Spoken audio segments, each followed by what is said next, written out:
সুপ্রিয় দর্শক, কিছুদিন আগেই সুপ্রিম কোর্টের প্রধান বিচারপতি পদ থেকে অবসর নিয়েছেন DY চন্দ্রচূড়। তারপর সুপ্রিম কোর্টের প্রধান বিচারপতি পদে বসেছেন সঞ্জীব খান্না। আর প্রধান বিচারপতি পদে বসেই রাজ্যের বিরুদ্ধে একেবারে নজিরবিহীন পদক্ষেপ সঞ্জীব খান্নার, এবং কলকাতা হাইকোর্টকে ফুল পাওয়ার তিনি দিয়েছেন। তারপরই রাজ্যের বিরুদ্ধে একেবারে কঠোর পদক্ষেপ নিয়েছেন কলকাতা হাইকোর্টের বিচারপতিরা, যার জেরে কলকাতা হাইকোর্টে একেবারে অস্বস্তিতে রাজ্যের শাসক দল তৃণমূল কংগ্রেস এবং বাংলার মুখ্যমন্ত্রী মমতা ব্যানার্জি। দর্শক, ঠিক কী ঘটেছে আজকের এই প্রতিবেদনে আপনাদেরকে ডিটেলসে জানাবো।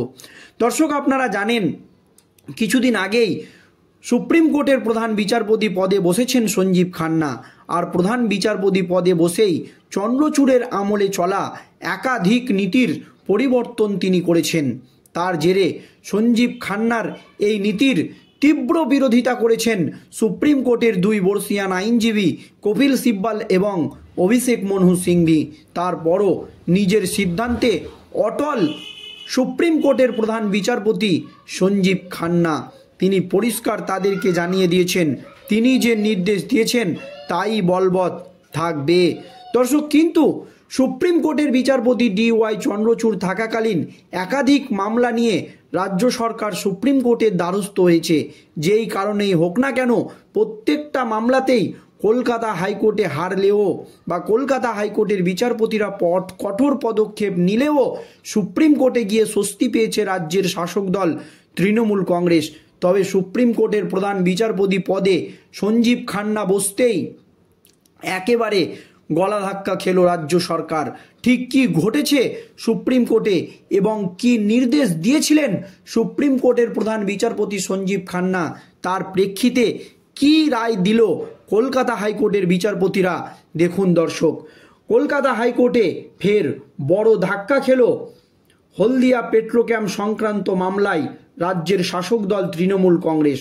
বড় নির্দেশ দিলেন কলকাতা হাইকোর্টের বিচারপতি শম্পা সরকার।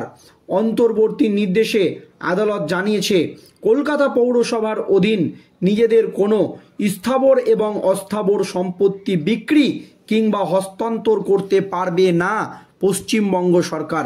রাজ্যের কোনো সম্পত্তি বিক্রি কিংবা হস্তান্তর করতে পারবে না পশ্চিমবঙ্গ সরকার, এই নির্দেশ পরিষ্কার দিয়ে দেওয়া হয়েছে কলকাতা হাইকোর্টের তরফে।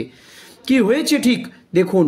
উচ্চ আদালতের তরফ থেকে আরও জানানো হয়েছে ক্যামাক স্ট্রিটে পশ্চিমবঙ্গ শিল্পান্নয়ন নিগমের প্রতিটি ভবন বিক্রি, হস্তান্তর অথবা লিজ দেওয়া যাবে না।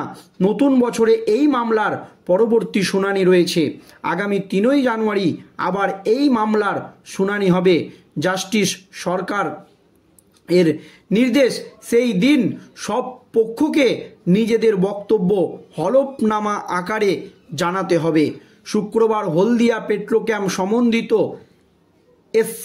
ডেভেলপমেন্ট ইনভেস্টমেন্টের মামলায় রাজ্যকে এই নির্দেশ দিয়েছে কলকাতা হাইকোর্ট। পেট্রোক্যামের শেয়ার হস্তান্তর সম্বন্ধিত চুক্তি অনুসারে সংশ্লিষ্ট সংস্থাটি রাজ্যের থেকে প্রায় 2000 কোটি টাকা পায়।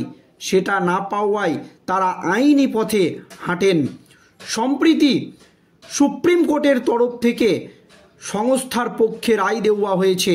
শীর্ষ আদালতের বর্তমান প্রধান বিচারপতি সঞ্জীব খান্না, মানে সুপ্রিম কোর্টের প্রধান বিচারপতি সঞ্জীব খান্না এবং বিচারপতি সঞ্জয় কুমারের ডিভিশন বেঞ্চ রাজ্যকে টাকা মিটিয়ে দেওয়ার নির্দেশ দিয়ে ওই মামলা কলকাতা হাইকোর্টে পাঠায়।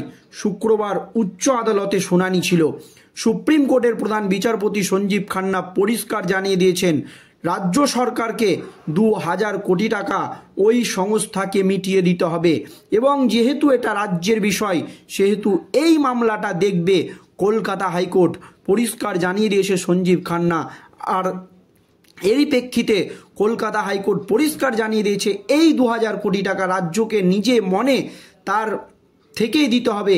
এক্ষেত্রে রাজ্যের কোনো সম্পত্তি বিক্রি করা যাবে না বা লিজ দেওয়া যাবে না, পরিষ্কার জানিয়ে দেওয়া হয়েছে কলকাতা হাইকোর্টের তরফে। কিন্তু এদিন রাজ্যের তরফ থেকে অ্যাডভোকেট জেনারেল কিশোর দত্ত আদালতে উপস্থিত হয়েছিলেন। টাকা কেন দেওয়া হয়নি সেটার পক্ষে তিনি যুক্তি পেশ করেন। একই সঙ্গে নির্দেশ কার্যকর স্থগিত করার আবেদন জানান।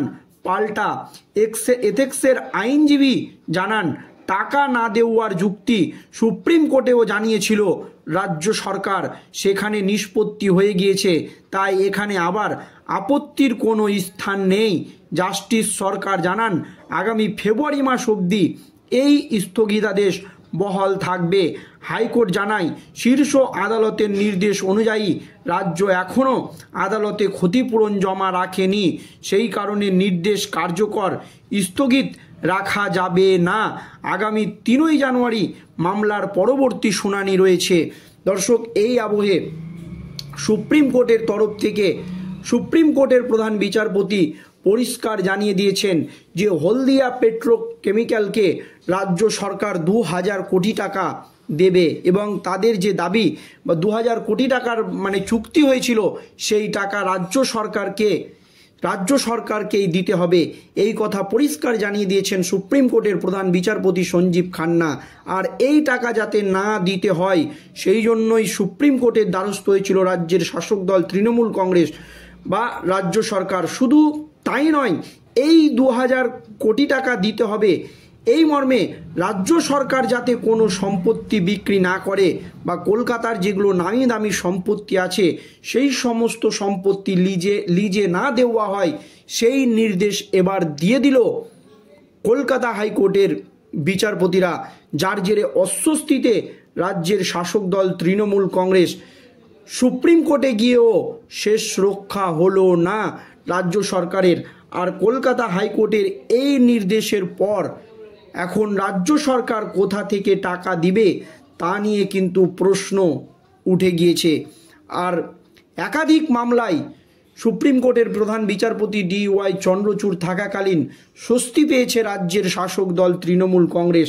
তবে সুপ্রিম কোর্টের প্রধান বিচারপতি পদে সঞ্জীব খান্না বসতেই একেবারে বড়সড় ধাক্কা খেল রাজ্যের শাসক দল তৃণমূল কংগ্রেস বলেই মনে করছে অনেকেই। এছাড়াও এখনও কিন্তু একাধিক গুরুত্বপূর্ণ মামলা সুপ্রিম কোর্টে ঝুলে রয়েছে, সেই সমস্ত মামলারও নিষ্পত্তি হয়তো সুপ্রিম কোর্টের প্রধান বিচারপতি সঞ্জীব খান্নার হাত ধরেই হবে বলে মনে করছে অনেকেই। তার মধ্যে DA মামলা এবং 26,000 চাকরি বাতিলের মামলা অত্যন্ত গুরুত্বপূর্ণ।